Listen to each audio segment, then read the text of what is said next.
Hi കൂട്ടുകാരെ, സുഖമല്ലേ എല്ലാവർക്കും? നിങ്ങൾ കേട്ടിട്ടുണ്ടോ, ഹസ്ബൻഡിൻ്റെ ഫ്രണ്ട്സ് വീട്ടിൽ വന്നിട്ടുണ്ട്, ചോദിച്ചതോ ക്യാരറ്റ് ഹൽവ. ഇങ്ങനെ ഒരു പരസ്യം കേട്ടിട്ടുണ്ടോ? എന്താ ഇപ്പോൾ ഈ പരസ്യം പറഞ്ഞതെന്നായിരിക്കും നിങ്ങൾ വിചാരിക്കുന്നത് അല്ലേ? ഞാനിപ്പോൾ ഇത് പറയാനുള്ള കാരണം, ഞാൻ ഖത്തറിലേക്ക് പോവുകയാണ്. അപ്പോൾ ഹസ്ബൻഡിൻ്റെ ഫ്രണ്ട്സ് പറഞ്ഞു ഒരു ഒരു സ്പെഷ്യൽ ഐറ്റം അവർക്ക് ഞാൻ ഇടയ്ക്ക് ഉണ്ടാക്കി കൊടുക്കാറുണ്ട്. അപ്പോൾ അത് അവർക്ക് വളരെ ഇഷ്ടപ്പെട്ടതാണ്. അപ്പോൾ അത് ഉണ്ടാക്കി കൊണ്ട് ചെല്ലാൻ പറഞ്ഞു. അരിയുണ്ടയാണ് കേട്ടോ, ക്യാരറ്റ് ഹൽവ അല്ല, അരിയുണ്ട. അപ്പോൾ ഇതിൻ്റെ റെസിപ്പിയാണ് ഇന്ന്. അപ്പോൾ നമുക്ക് വീഡിയോയിലേക്ക് പോകാം. നമ്മൾ അടുപ്പത്തേക്ക് ഒരു ഇൻഡാലയത്തിൻ്റെ ചീഞ്ചട്ടിയാണ് വെച്ച് കൊടുത്തിരിക്കുന്നത്. അതിലേക്ക് നമുക്ക് കഴുകി മാറ്റി വൃത്തിയാക്കി വെച്ചിരിക്കുന്ന അരി ചേർത്ത് കൊടുക്കാം. ഞാനിവിടെ ഒരു നാഴി അരി എടുത്തിട്ടുണ്ട്, കഴുകിയിട്ട് ഊറ്റി വെച്ചിരുന്നതാണ്. ഇനി അതിൻ്റെ കൂടെ ഒരു 10-15 ഏലക്ക കൂടെ ചേർക്കുന്നുണ്ട്. നന്നായിട്ട് നമുക്ക് ഒന്ന് വറുത്തെടുക്കണം. നമ്മൾ അരി വറക്കുമ്പോൾ ശ്രദ്ധിക്കേണ്ട കാര്യം, ചെറുതീയിലിട്ടിട്ട് വേണം കേട്ടോ അത് വറുത്തെടുക്കാൻ, അല്ലെങ്കിൽ പെട്ടെന്ന് അത് കരിഞ്ഞു പോവുകയും ചെയ്യും, എന്നതിൻ്റെ ഉള്ളിൽ വെന്ത് കിട്ടില്ല. നമുക്ക് നന്നായിട്ട് വറുത്ത് കിട്ടണം. അതിന് വേണ്ടിയിട്ട് ചെറുതീയിലിട്ടിട്ട് ഒന്ന് നമുക്ക് ചൂടാക്കിയിട്ട് വറുത്തെടുക്കാം. നമ്മളിവിടെ അരിയുണ്ട തയ്യാറാക്കുന്നതിന് വേണ്ടി എടുത്തിരിക്കുന്നത് നമ്മുടെ ചോറ് കഴിക്കുന്ന അരി ഉണ്ടല്ലോ, പാലക്കാടൻ മട്ട, അത് നന്നായിട്ട് കഴുകി വൃത്തിയാക്കിയിട്ടുള്ളതാണ്. അതാണ് നമ്മളിവിടെ ഉണ്ട ഉണ്ടാക്കാൻ ഉപയോഗിക്കുന്നത്.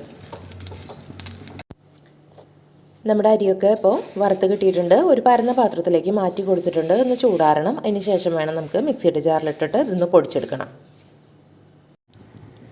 അടുത്തതായിട്ട് നമുക്ക് കാഷ്യൂനട്ടാണ് വറുത്തെടുക്കേണ്ടത്. ചട്ടിയിലേക്ക് കാഷ്യൂനട്ട് ഇട്ട് കൊടുക്കാം. ഇതിനെ നന്നായിട്ടൊന്ന് വറുത്തെടുക്കണം. ഒന്ന് ചുവന്ന് വരുന്നത് വരെ നമുക്ക് ഇളക്കി വറുത്തെടുക്കാം.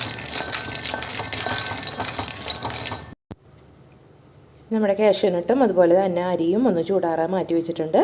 ഇപ്പോൾ അരി ഏകദേശം നമ്മുടെ ചൂടാറി കിട്ടിയിട്ടുണ്ട്. ഈ സമയത്ത് നമുക്കിതിനെ മിക്സിയുടെ ജാറിലിട്ടിട്ട് ഒന്ന് പൊടിച്ചെടുക്കാം. കഴുകി തുടച്ച് വെച്ചിട്ടുള്ള മിക്സിയുടെ ജാറിലേക്ക് അരി കുറച്ച് വീതം ഇട്ടിട്ട് നമുക്ക് നന്നായിട്ടൊന്ന് പൊടിച്ചെടുക്കാം. മുഴുവനായിട്ട് അരി ഇട്ടാൽ ശരിക്കും പൊടിഞ്ഞ് കിട്ടില്ല. അപ്പോൾ കുറച്ച് വീതം ഇട്ടിട്ട് നമുക്ക് പൊടിച്ചെടുക്കാം. ഏകദേശം ഇങ്ങനെ പൊടിഞ്ഞ് കിട്ടിയിട്ടുണ്ട്. ഇനി നമുക്ക് ബാക്കി കൂടി ഇതുപോലെ പൊടിച്ചെടുക്കാം. അവസാനത്തെ തവണ പൊടിച്ചെടുക്കുമ്പോൾ വളരെ കുറച്ച് മാത്രമേ ഇതിൽ അരിയുള്ളൂ. അപ്പം ഞാൻ ഇതിലേക്ക് കുറച്ച് കാഷ്യൂനട്ട് കൂട്ടിയിട്ടിട്ട് ചേർത്ത് പൊടിച്ചെടുക്കാം.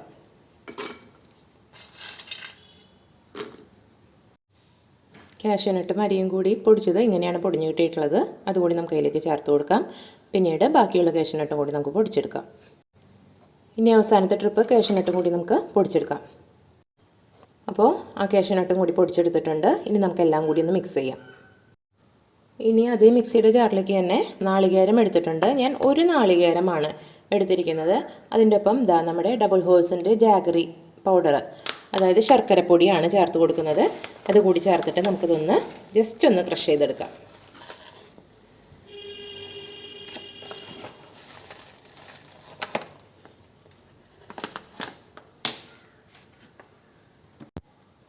അതൊന്ന് പൊടിച്ചെടുത്തിട്ടുണ്ട്. അതും നമുക്ക് ഇതിലേക്ക് ചേർത്ത് കൊടുക്കാം.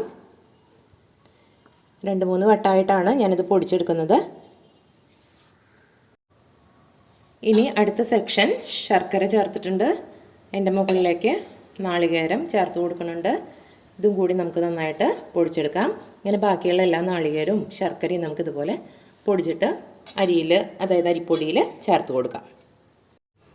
അങ്ങനെ അവസാനത്തെ സെക്ഷൻ ശർക്കരയും നാളികേരവും കൂടി പൊടിച്ചെടുത്തിട്ടുണ്ട്. അതും കൂടി നമുക്കിതിലേക്ക് ചേർക്കാം. ഇപ്പോൾ എല്ലാം റെഡി ആയിട്ടുണ്ട്. ഇനി നമുക്ക് ഒന്ന് ഉരുട്ടിയെടുക്കാം. സാധാരണ ഉണ്ട ഉരുട്ടുന്നത് പോലെ ഈ ഒരു വലുപ്പത്തിൽ കയ്യിൽ വെച്ചിട്ട് നന്നായിട്ടൊന്ന് ഉരുട്ടിയെടുക്കാം. കണ്ടോ, നല്ല അടിപൊളി ഉണ്ട ഇവിടെ സെറ്റായിട്ടുണ്ട്. ഇനി നമുക്കിങ്ങനെ ഓരോന്നായിട്ട് ഉരുട്ടിയെടുക്കാം. അപ്പോൾ നമ്മുടെ അരി കൊണ്ട് സെറ്റായിട്ടുണ്ട്. ഇനി ഇത് പാക്ക് ചെയ്യുക, കൊണ്ടുപോകാം, അത്രയേ ഉള്ളൂ.